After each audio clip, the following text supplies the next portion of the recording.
Bon, franchement. Et les gars, ils te disent, je suis contre la Super League. Les gars, vous avez vu les matchs qu'on a eus ce soir? Incroyable.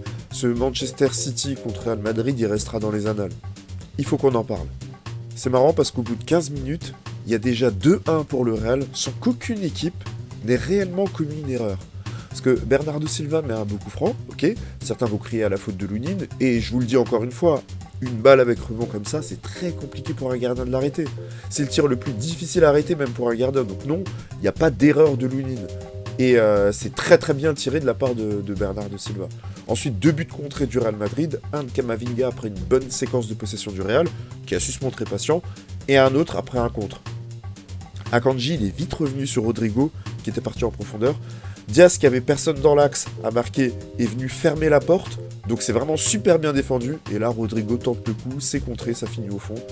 Bah voilà quoi, 3 buts sans qu'aucune équipe n'ait directement commis une erreur, c'est pas courant. Mais on a senti un petit vent de panique juste après, où la balle allait des deux côtés, avant que finalement le jeu ne se calme et que chacun reprenne ses possessions. Après 30 minutes, franchement, de jeu, je me demande pourquoi Guardiola a mis Kovacic à la place de Bruyne. J'ai l'impression qu'il leur manque un joueur de déséquilibre au milieu, et les choix de Kovacic... bon, vous le savez, hein, j'ai jamais été convaincu par ce joueur, hein, les abonnés, vous le savez. Pareil pour Grealish, je me dis que le plan de City, c'était de prendre le contrôle du milieu de terrain, tout en ayant des profils défensifs en cas de perte. Supposition de ma part, hein, j'en sais rien du tout. Hein. Et au bout de 30 minutes, moi, c'est ce que je vois de City. C'est ce que City montre. Ils prennent peu de risques. Et en plus de ça, sur les contres, moi, je trouve que le milieu, il est à la rue. Le Real arrive à trouver ses contres. Il n'y a pas Walker pour couvrir tout le monde. Je me dis que le Real a l'avantage parce qu'ils sont capables ils sont plus capables de se montrer dangereux. Et d'ailleurs, ils arrivent à se créer des comptes qui finissent dans les gants d'Ortega. Côté City, Rodri fait des erreurs inhabituelles, et même Bernardo Silva, il est repris plusieurs fois par la défense du Real. Mais au retour des vestiaires, Guardiola maintient les choses telles quelles. Je suis assez étonné, je pensais qu'il allait faire une modification, mais je pense que ce qu'il a vu lui convient par rapport à son objectif de match et à son plan de jeu. À la 49e minute, Foden arrive à avoir un ballon dans le demi-espace, et là je comprends pas l'appel de Haaland. Et il y a un espace, s'il vient l'appeler au premier poteau, là, un peu à la Trezeguet, là, en 2000. Il l'appelle, il est là, il est au premier poteau, ou en retrait, il est là à faire, mais pas au deuxième poteau. Et lui, au lieu de faire cet appel-là, il court au deuxième poteau, ce qui oblige Foden à faire un centre téléphoné qui donne rien. En fait, ce match, jusque-là, il est à l'image de City cette année. Fort potentiel en attaque, et je sais pas, un peu fébrile par moment, c'est bizarre. Encore une occasion de Vinicius, juste après, au-dessus. Franchement, je me dis qu'ils vont finir par trouver l'ouverture. Hein. Et là, Foden qui égalise en trouvant la lucarne. Vraiment, Phil Foden, c'est l'homme en forme de City avec De Bruyne. C'est inespéré. Franchement, ce but, il sort de nulle part parce que franchement, City, ils étaient pas du tout dangereux. Hein. En plus que ce soit lui, Foden ou Bernardo Silva, ils ont tendance à ne pas forcément chercher Haaland. Quand ils ont une option intéressante, ce qui a tendance à frustrer Haaland, et en tant qu'ancien buteur, je le comprends, il court, il fait des appels, et on lui met aucun ballon intéressant, c'est énervant, parce qu'il y avait la place, à 2 reprises, les deux ils ont fait des tirs alors qu'il y avait un petit ballon à glisser, à l'image de ce qu'a glissé Goretzka dans l'autre quart de finale. Et 70e minute, but de Gvardiol. Alors vraiment, lui encore, il sort encore plus de nulle part. Parce qu'il fait un contrôle. Le contrôle, il est un petit peu lointain. Il la frappe pied droit, là, un peu à la Lilian Thuram, à 20 mètres. Incroyable.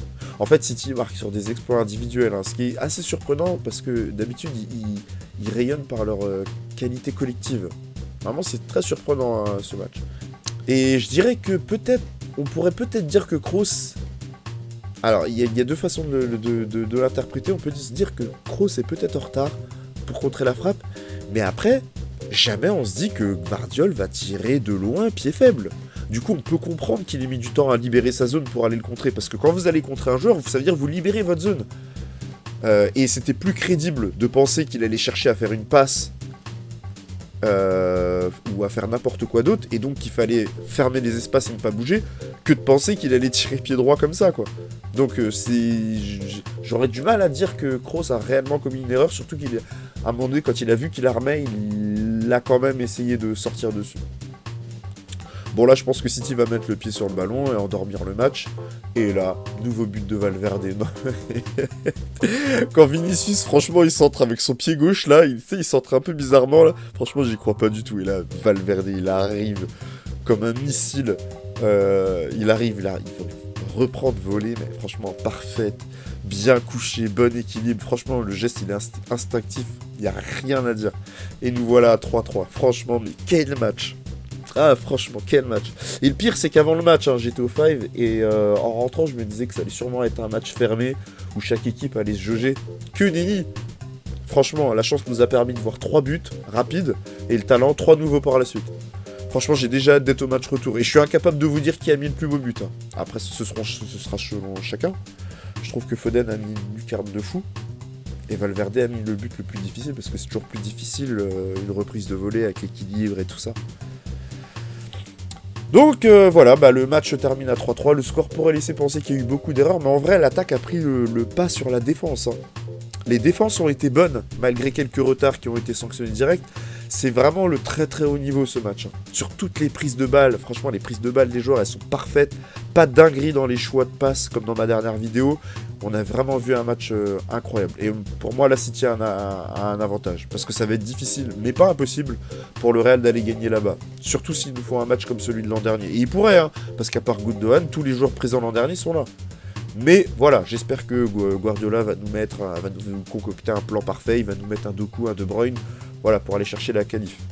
Mention aussi à Guardiola qui a gagné son pari, parce que s'il avait perdu, il y aurait eu beaucoup à dire sur le choix des joueurs qu'il a alignés. Et De Bruyne, dont on sait qu'il n'a pas sa lampe dans sa poche, aurait pu lui reprocher de ne pas l'avoir aligné. Voilà, c'est tout ce que j'avais à dire pour ce match. Tout ce qui me reste à vous dire, c'est merci beaucoup et à très bientôt.